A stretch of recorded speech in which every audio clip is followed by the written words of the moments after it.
Okay, hello, welcome to the page. I just wanted to share with you how to start a sourdough starter from scratch. So we have our jar here, empty jar, it's a glass jar, and I like to get the ones with the wide mouth so that it's easier for scraping the dough off the side and stirring it.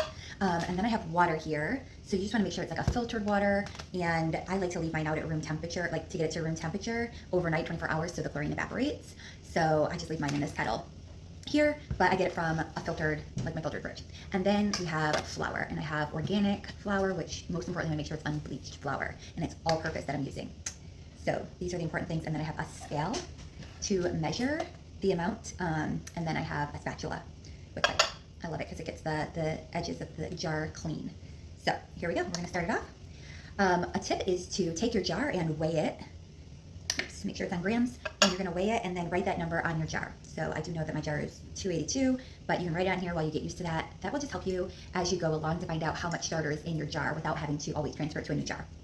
Okay, so we're gonna zero it out with the jar on here, and I'm going to put in 75 grams of water.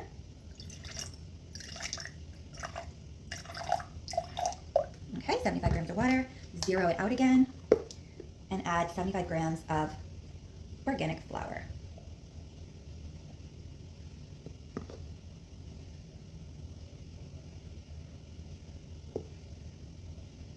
Okay, so just about there.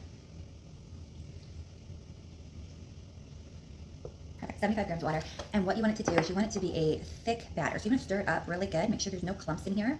And you just want it to be a thick batter. And the way you know that it's thick is if you turn it upside down and nothing falls out of it after you stir it all up.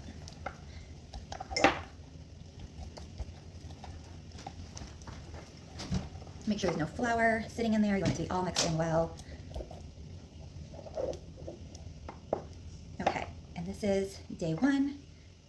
Oh, mine's a little bit more liquidy than just like completely staying in there. But see how it doesn't really fall out? Kind of reminds me of the blizzards you get from Dairy Queen, how they flip them upside down, nothing falls out. So something along that lines, right? You just don't want it to fall out because you want it to be thick, not as thin as like a pancake batter. Okay.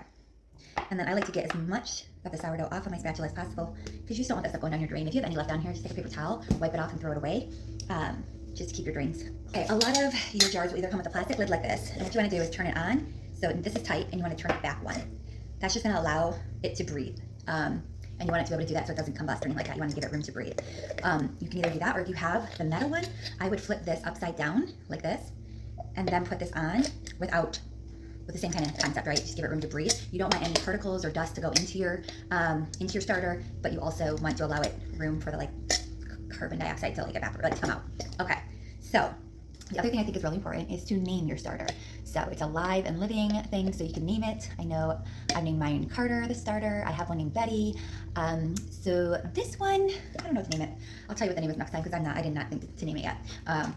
But you want to do that. You want to put this somewhere cool in your house. So I've already kind of temp checked my house, and the best place for mine is in the basement. It's a 68 degrees, so I just take a thermometer and kind of left it in different areas of my house and found out that 68 degrees downstairs is perfect. The other thing you want to do is cover it with like a towel. I should put that on there, but so just cover it with a towel to keep it dark. So you want it dark so that light doesn't get in here, and you want it cool to begin with. You're going to learn later on, or maybe you already know this, but later on when you have a strong starter, the warmer it is, the more you get it going. But right now we're trying to get rid of the bad bacteria, and what happens is if you start it off too warm, the bad bacteria can overtake because there's just so much bacteria that comes from your flour and the living yeast and all that kind of stuff. So anyways, we're gonna cover it, and we're gonna put it in the basement, and basically for the next few days we're really just checking on it. We're checking on it, maybe stir it, and so I'll come back every day and do that with you. But day one, we just put 75 grams of the water, filtered water, 75 grams of the organic flour into a jar, stirred it up real good, and we put the lid on it, and we put a cover on it, and I'm gonna put it down in the basement. 68 degree temperature is what we want it to be at, somewhere around that. And then we're gonna check on it in 24 hours. So I'll just set an alarm, I'll come back here, check it in 24 hours, and then I'll put that on this page as well so you can see that. All right, if you have any questions, let me know, but that's how you start a starter. And so for the first couple days, there's really nothing going on. If you're really excited to get baking, plan it for maybe in a week and a half or something like that, because you really don't want to be stressed and frustrated with this process. It's just part of the fun process of getting a sourdough starter started.